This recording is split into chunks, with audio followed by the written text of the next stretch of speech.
On today's show, we'll dive into the Willie contract talk, and I've got a list of comparables I'm curious to get your opinion on, Dave. So we'll have that discussion, and we got some roster moves today to talk about as well. All that more coming up on today's edition of the Locked On Leafs podcast, part of the Locked On Podcast Network. It's your team every day. You're Locked On Maple Leafs, your daily podcast on the Toronto Maple Leafs. Part of the Locked On Podcast Network. Your team every day.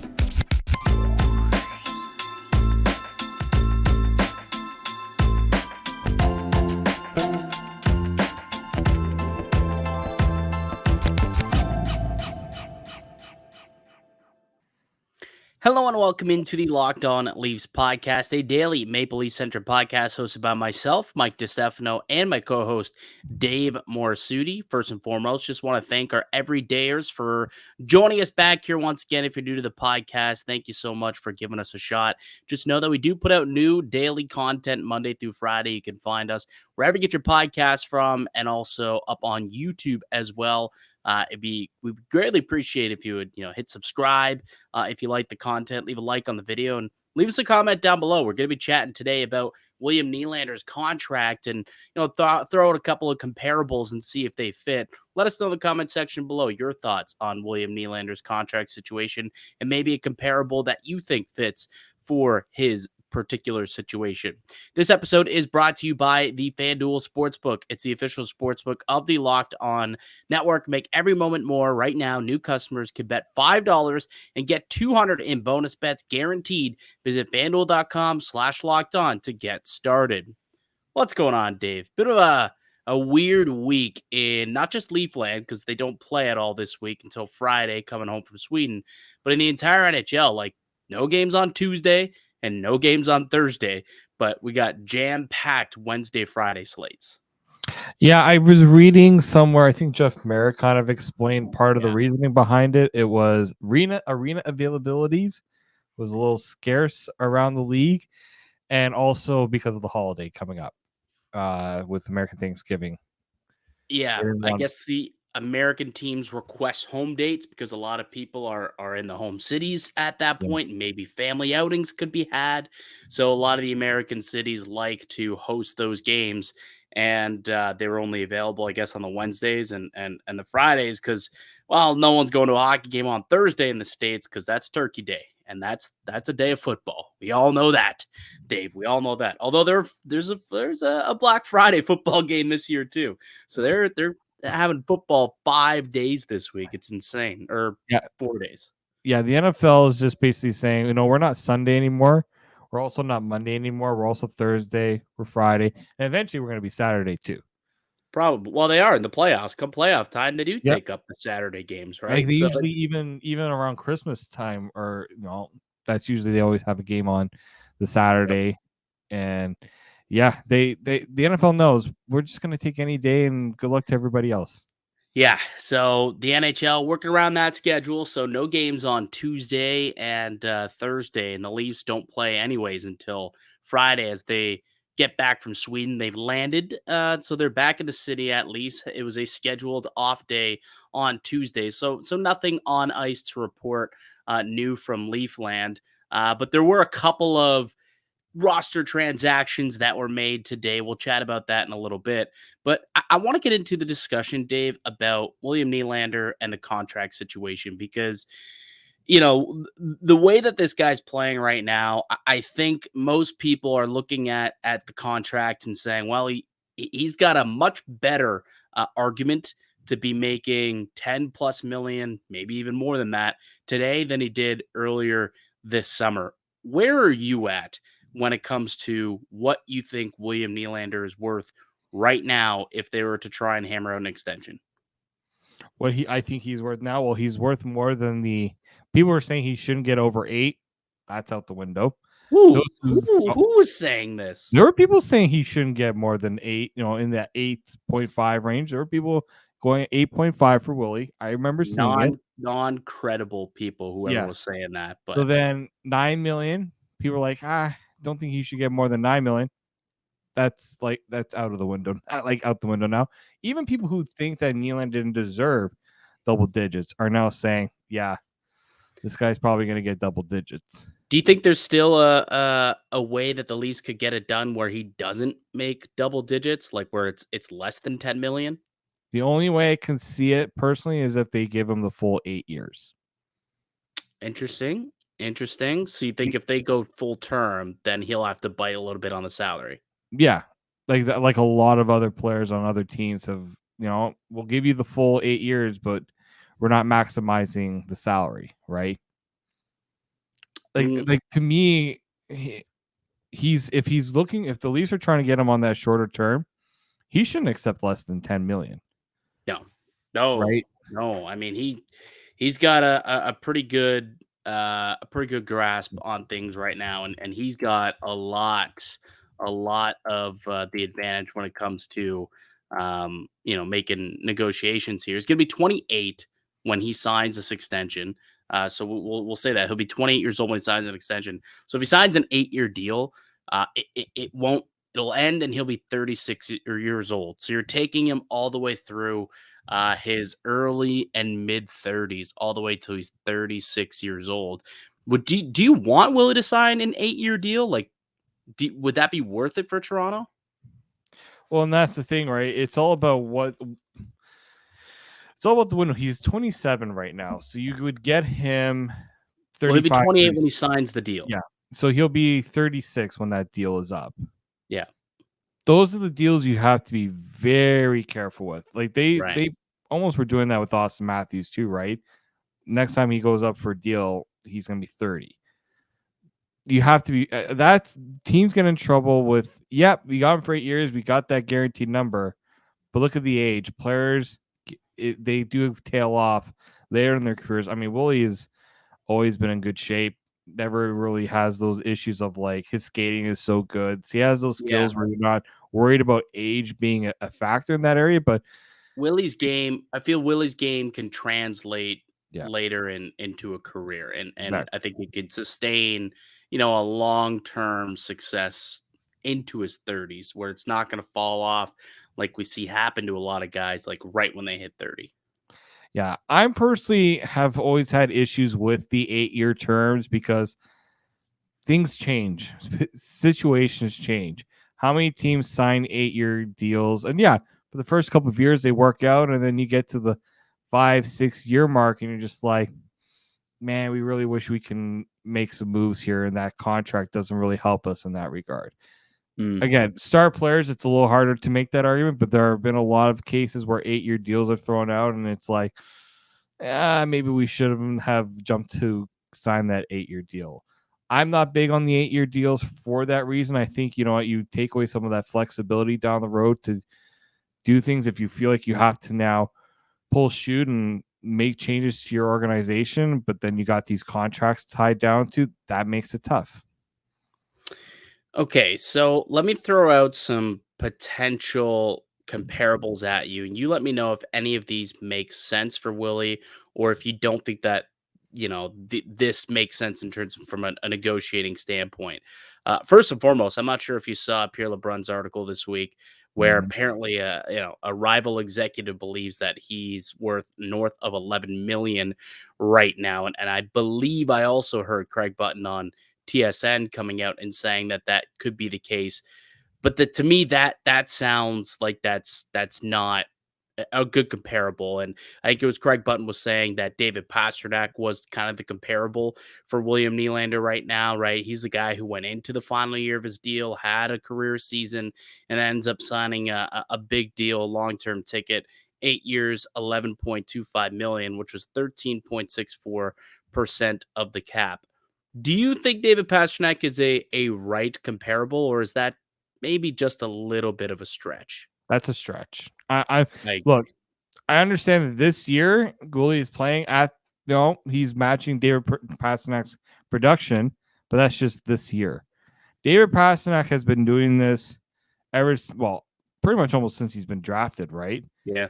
Like I think that by age 20 he was almost a point per game player. And now he is, well over 40 goals each year. Guy scored 60 last year. Like we celebrated Willie scoring 40. He scored 60 in the same season. Right. That's the thing with Nylander, right? Is He's had good seasons, 40 goals, 80 points. Now that he's scoring at a point per game pace, it's almost like a rush to give him like that rival executive wants the Leafs to pay that because obviously then it makes life a little bit tougher for the Leafs. So there's that part of it as well. I take that with a grain of salt too, where it's just like baseball is the worst at that, right? Rival execs think that the Jays are going to go and get Ohtani. Rival execs. I always hate those ones. Yeah. So for me, the Pasternak one, I get why those comparisons are being made because right now you see the similarities in production, but look at what David Pasternak has done again the last 7 years. 7-year sample size versus Nylander, right? It's taken him some time to get to this point. Yeah, like Nylander was like a 60-point guy up until last year, where Pasternak's been a point per game plus goal scorer. For the last 5, 6, 7 years, like you said. So yeah, I think that's a little bit of a stretch, which means Nylander. I don't think there's an argument for him to be making 11.25 or anything in that range. I think that the number based off of the Pasternak, if that's the comparable, I don't think he's close. So I believe that the number should be north of 11, but probably or south of 11. Sorry, but probably north of 10 at this point. Why don't we take a quick break? We'll come back. We'll dive a little bit deeper. I've got a couple more comparables that maybe sound about right when it comes to a William Nylander contract comparable, and I've got some numbers that I believe that Nylander is likely to sign at or in and around. So we'll tell you about those in just a minute. But first, I do want to tell you about one of today's show sponsors, and it's our good pals over at Sleeper. A new NHL season brings all sorts of possibilities. Nylander could score 50 goals. The Maple Leafs could hoist the Stanley Cup, and you could win big by playing daily fantasy hockey on Sleeper, the official daily fantasy app of the Locked On NHL Network. Sleeper is our number one choice for daily fantasy sports and especially daily fantasy hockey, because with Sleeper, you can win 100 times your cash in daily fantasy hockey contests. All you got to do is pick whether studs like McKinnon or Crosby, Matthews, Nylander perhaps will record more or less than their sleeper projections for things like goals, assists, saves, plus minus, and more in any given game. For example, Nylander has got goals in 5 straight. He's got points in 17 straight to begin the season. Perhaps think about taking a goal or a point prop for William Nylander, because to win 100 times your bet on Sleeper, you do need to correctly predict the outcome of 8 player stats. You heard me, Leaf fans. You can win 100 times your money playing daily fantasy hockey with Sleeper. So start paying attention and nail your picks so you can start winning big.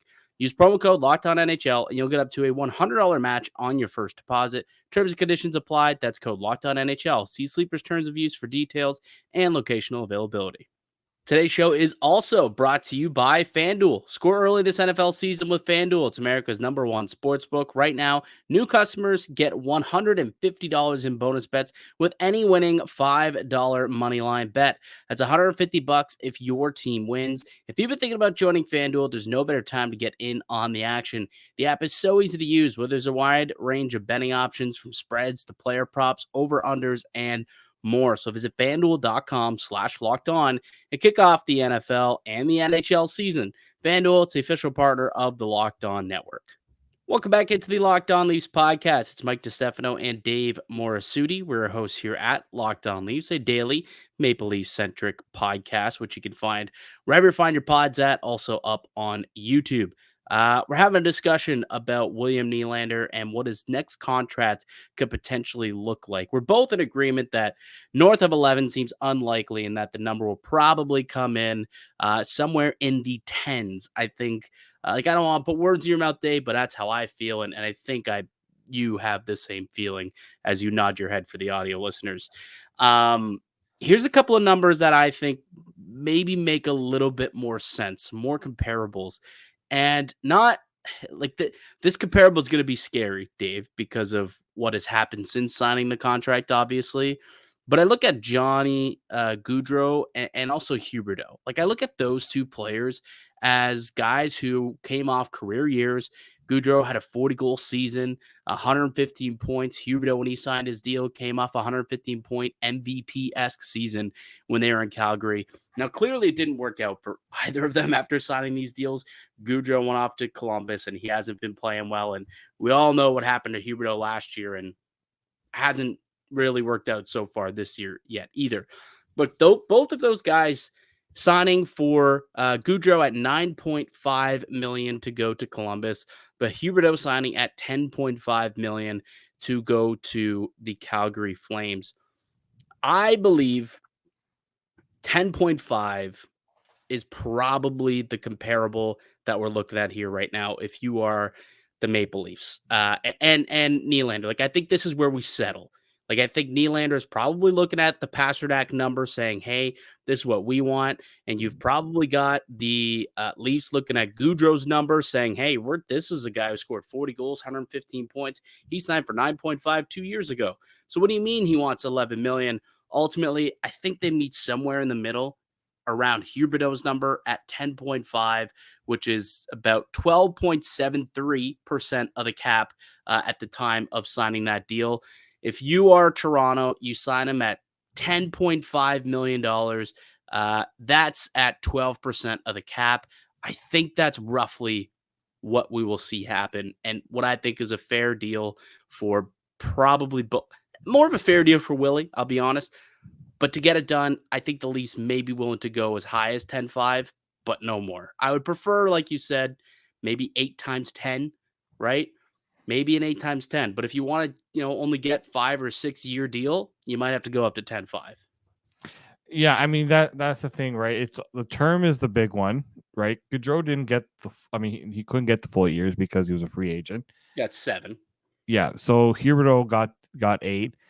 I do look at Gaudreau as a really good comparison in terms of situation as well, right? Because for the longest time, Johnny Gaudreau was a good player. We knew he could provide the offense, but he hadn't done it on a consistent level. Like, he did have, he had 84, then he had 99, but then there were a few years where it was down, and all of a sudden 115 points because everyone on the Flames had that amazing year. I think that is probably one of the better ways you can compare it. And again, with the cap going up, you can't say, all right, you're going to take less than 10, because technically if Gaudreau signed that deal with the cap going up now, that number gets ballooned just because of the percentage of the cap. And that's the one factor here that I think people have to remember is the Leafs are very much big on percentage of the cap when it comes to signing these deals. Austin Matthews' deal, while it's a big number, it's going to be the biggest contract in the NHL going forward. The percentage of it is what the Leafs were focused on here, I think. And the percentage was less than Connor McDavid's percentage at the time of the deal, right? Yeah. Yeah. So I think that's worth noting. And if he comes in at 10.5% at next year's rate, like I said, that's 12%, which is roughly just a tick above Gaudreau, roughly a little bit below where Huberdeau was at, but also, firmly below where David Pasternak and Mitch Marner were as well. Yeah, and that's kind of where I'm at, because you also look at those players. Like, Gaudreau isn't of that like tier 1 superstar level, right? Like, we weren't giving Nylander the tier 1 superstar show until this year. Yeah. Hey, let's give Gaudreau his flowers though. Like, there's been times in his career, multiple seasons throughout his career, where he's been in the MVP conversation. Like, he's no slouch, right? Like, he's never won it, obviously. He's never been a finalist, but he's been in the conversation multiple times throughout the year. And sometimes he just kind of flames out, pun intended, I guess, towards the end of the season and never finishes it off. And look, Nylander still has to finish out the year too, right? Like, we're 17 games into the season. Let's not give the guy, $10.5, $11 million, and then he turns into Huberdeau for the next 6 to 8 years. Let's not let that happen. But there's 82 games in a year plus playoffs before Nylander gets that big of a contract. I do think that the Leafs want to make sure that he's willing to put in a full season, and the consistency is there from Willie in order to get that type of payday. Oh, and that's it, right? some people, and I hear some people say that, paying a guy on a career year is always the biggest gamble, because you have this great year, but the sample size says, yeah, but he's also had these many years before that, right? Sometimes players have breakout years, and then it kind of shoots, and that player eventually has levels off, and that consistency remains. But for Nylander, you really need to be careful about how much you take this year and say, well, we could also see last year's Nylander or the year before that, and then you're stuck wondering if that overpay was worth it, right? Now, the biggest levers Nylander obviously has is that he can walk. He can say, you're not paying it? Okay, I guess I'm going to go and test it. I don't know how many teams will be able to pay him north of 11. Well, though. With the cap the way it is, I know it's going up. I know it's going up, but still, teams aren't out here just handing out, teams also have $11 to million figure out, contract. is Nylander that guy that we're going to bring in and give that money to? And the expectation changes when Nylander signs with another team at that number, because he is now like that team's Austin Matthews in a way. He would be the franchise player, probably. Exactly. And that's something like Nylander's a great player for the Leafs. We did that franchise list a little bit earlier, and we put Austin Matthews and Mitch Marner in that category very easily. There was a conversation to be had about Nylander, just because we didn't view him in the same way that we view Matthews and Marner. Now, it's funny because now Marner, some people are wondering that about him with the way Nylander season has gone. But there's a reason why Nylander wasn't put there, because over the years, Mitch Marner and Austin Matthews had been consistently performing at the level that they performed at. Yeah. Well, that is the counter argument here. If you're William Nylander's camp, is Marner's making 11 million, 10-9, whatever it is. I'm playing better than him. I think I deserve to be compensated just as much, if not maybe a little bit more. And there is where he maybe has a leg to stand on for an $11 million contract. Well, and that it's just for the Leafs, they're going to have to really decide, are they willing to pay him, especially for what he's done this year, or are they? No. Right. And I just don't you can't have three players making 11 million. No. It would basically be four players. You cannot have that. No. Even with Tavares and Marner's contracts up, I don't see Marner saying, yeah, I know William and Matthews can go and have their money. I'll bite the bullet for this group, because we know that's not happening. Well, you got paid a lot of money his first contract. You did, extension. But I mean, once you give the taste of the good stuff, I was willing to shave it back afterwards. Yeah. Well, the Marner contract conversation, we could save that for a later day. He's not even eligible to sign an extension until July 1st. So we've got. That won't stop people from asking, anyways. Yeah, we've got lots of time to have that discussion. I'm sure that will come as the season progresses, or once we get into the summer. But as for Willie, it's going to be interesting. One last comparable, which I'm sure the Leafs will be looking at. Mikko Rantanen was another name who I pulled out. Now, he signed as an RFA. So there is a little bit of a difference there, where the rest of the guys we're talking about were signing, into their UFA contracts. Rantanen signed as an RFA at $9.25 million. But it was only like a 6-year deal, I want to say, as an RFA. But he signed at 11.35% of the cap. So if you're Willie, again, you look at it and you say, okay, Rantanen, maybe we're on par. You could probably argue I would argue Rantanen has been a better, more consistent player than William Nylander. I know that, it's a Leaf show, but like Rantanen's done it for 5 years. Willie's done it for a year and 17 games, right? So do I think that you can sit here and say that Willie's a better player than him overall? No, but can he make more percentage of the cap because Rantanen signed as an RFA? Sure, probably. So, if Rantanen's signing as an RFA at 11.35% of the cap, you put Willie at 12%, give him a little bit more. That again is a perfect $10.5 million sign him to like a 6-year deal at $10.5 million, and away we go. Let's get this contract, signed, sealed, and delivered. I think that would be, good for all parties if they can get that done as soon as possible. But again, we'll see. We'll see. The Leafs do have roughly 34.5 million in cap space next summer, but that's only with 10 players under contracts going into next season. So they got to spread that 34 million between 10 to 13 roster players. So they do got to keep that in mind, plus the Marner and Tavares extensions the following season as well, when they're thinking about what they want to sign Nylander for. But it's going to be an interesting kind of talking point until this contract is signed. And he is earning extra dollars by the day. We can say that firmly, because we were both in the camp where it's like, can't give him 10 million, can't do it, not going to happen. He's not worth it. Yeah, he's proven us wrong. He's worth somewhere in the tens. North of 11, I think, is a stretch, but somewhere in the tens, I think, is about right. And I believe that the Leafs and Nylander will figure out that number and will sign on the dotted line at some point before he hits unrestricted free agency.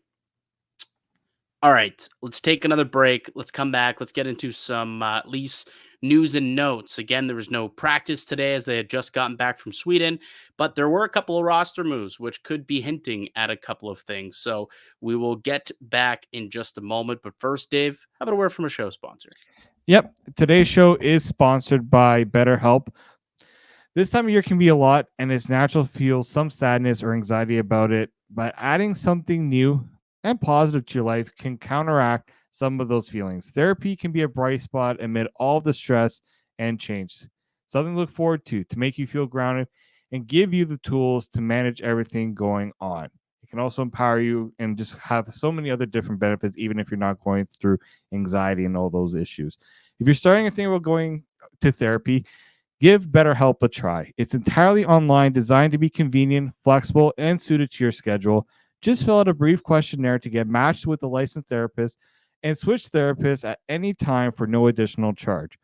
Find your bright spot this season with BetterHelp. Visit betterhelp.com/lockedon today to get 10% off your first month.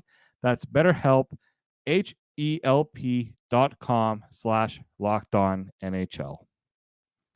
Welcome back into the Locked On Leafs podcast. I'm Mike DiStefano with Dave Morassutti. I was just looking on Twitter just before we popped onto this podcast, and I saw the weirdest clip that I did not anticipate seeing today. Do you see this clip of Stephen A. Smith going off about Cars, the movie, like Lightning McQueen? So apparently a caller, I don't know if this was staged or if this was legit, but apparently, well, not apparently, this happened. I just watched the video. Some caller called into the Stephen A show on ESPN radio today and basically said, you all talk about Brady and Jordan being the GOAT, but what about Lightning McQueen, who's won 7 Piston Cups, yada, yada, and like legitimately is having an argument here. And Stephen A entertains this for a second, and he's basically like, yeah, okay, he won 7 Piston Cups, but so did this other guy. Remember that part in the movie? So did that other guy. So how you going to tell me that he's the GOAT if he hasn't won the most? He legitimately went in on it. Can't tell you I expected to see that on my Twitter timeline today, or my X timeline. But Stephen A, who knows nothing about hockey, nothing about the Maple Leafs, apparently a Cars movie aficionado. It doesn't surprise me. Like, you see him when he was trying to talk hockey when ESPN first got the rights, they quickly realized that it wasn't going to work because he just doesn't care, and it just didn't work out. Which is, thankfully, they acquired the Pat McAfee show, and they got a couple of dudes who actually like hockey and talk about it and know about it. They had Austin Matthews, Gary Bettman, Connor Bedard. They had all these guys on their show, and that's clearly gained popularity in the States. Hockey is awesome. It's a terrific segment. Highly recommend you guys check that out whenever the Pat McAfee shows puts it out there. They do it like once a week or so, but definitely helping growing the game down south. Not as much as Pixar or Disney, whatever it is doing with Cars, apparently, because now that's got Stephen A's attention. The Leafs and NHL, not so much. All right. A couple of news and notes in Leafland today, stuff that definitely is not on the radar of Stephen A. Smith. No. A couple roster moves. Bobby McMahon and Simon Benoit both sent down to the Marlies. They did not play in the game today. There was a thought earlier. I was reading a couple of pieces online that thought perhaps McMahon and Benoit would come in and play, but they did not. So more of a paper transaction, I guess. Maybe cap gymnastics to get compliant for one Connor Timmins potentially, Dave. It could be. It could very well be, because we did say that if the Leafs are going to try to get Timmins back in the lineup, people are going to have to be sent down. This also potentially means, unfortunately, a Ryan Reeves return to the lineup potentially if Bobby McMahon gets sent down. Yeah, that is probably what that means. You're right. I didn't even think about that. Yeah, I which just remember sucks. us the He had next night. he had a couple points. Thought he played well in those 3 Yeah, games. 2 points in 3 games. Now they're He's not. like, oh, we gotta get He's a plus. Revo in there. He's a plus. Revo is a negative right now. I mean, I get they're playing Chicago, which they lost Chicago earlier in the year, so I they was going to shouldn't say, you take them can't even lightly. say that anymore with this Leafs team. I know. So they shouldn't take them lightly, but like I guess they're like, if there's any time to play Revo, I guess it's got to be against one of the league's worst teams. But we'll see. Maybe they want some sort of response with Corey Perry after Perry was John at the Blackhawks or at the Leafs in that game earlier this year. We'll see what happens there. But yeah, potentially we could see Connor Timmins get into the lineup in this game, which I think would be good because the team needs to figure out whether Connor Timmins can be a factor on this blue line, especially with the unknown situation with John Klingberg, which there was a little bit of an update apparently on the Jeff Merrick show. Did you read into that at all, Dave? It's tough to really read into it too much. I know that. Well, what was the update first and foremost? Well, okay, I'm gonna go back one day because I think Chris Johnson on his podcast said that Klingberg gave an emotional scrum about how he wants to play so badly, and that he doesn't know if he is going to be able to. And to me, that's tough, right? Because I don't know. We don't know what the injury is, so. Yeah, I mean, it's hard to draw a conclusion on what people are saying right now until we get into practice and we get a Sheldon Keefe update, even if it's not much of an update. Yeah, and he hasn't been updating injuries. Like this year, the injury updates have been very, very tight to the chest here. But I did see Elliot Friedman say that we may get some clarity on the Klingberg situation soon, whether it is going to be short term or a long term thing. Apparently, it's an injury that had been nagging him his entire career, and maybe now it's elevated to a point where it's really hindering him, and maybe he needs to take some time off to. Whether I don't know if surgery needs to be involved to try and fix it or what the situation is. Again, we don't know what the injury is, obviously, so it's tough to talk about it and because we don't want to speculate. But yeah, it seems like based on what we're hearing from some of the insiders, we should get an idea of Klingberg's future, whether it is the immediate future or longer term future with this group or with the team this year rather soon, which will be welcomed. Obviously, I think whether it is short or long term, whatever it may be, if it is long term, they can put them on LTIR, and that opens up a lot of space. That allows them to make some necessary moves, and then they know, okay, this guy's unavailable to us for however long. Maybe it's the whole season. And if that's the case, okay, we really got to make a move now, right? Or, hey, now this is a chance for Connor Timmins to work his way into the lineup. Maybe he can be, an option here as a third pair guy who can really move the puck and, be a second power play contributor. So we'll see what ends up happening with John Klingberg. But it sounds as though we might get an answer sooner rather than later on that situation. All right, buddy. I think we're going to have to call it there. Tomorrow is American Thanksgiving.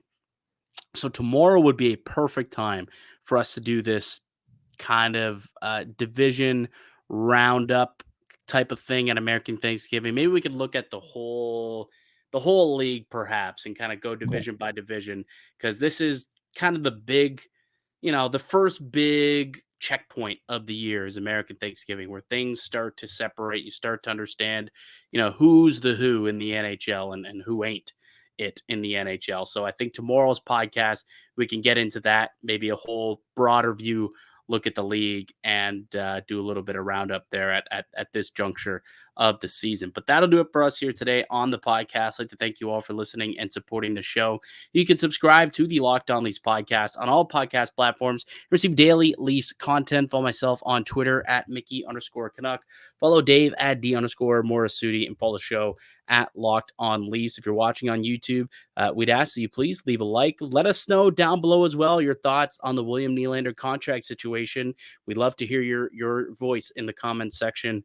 And we'll be back with another episode for you guys tomorrow. But until then, keep it locked right here on Locked On Leafs.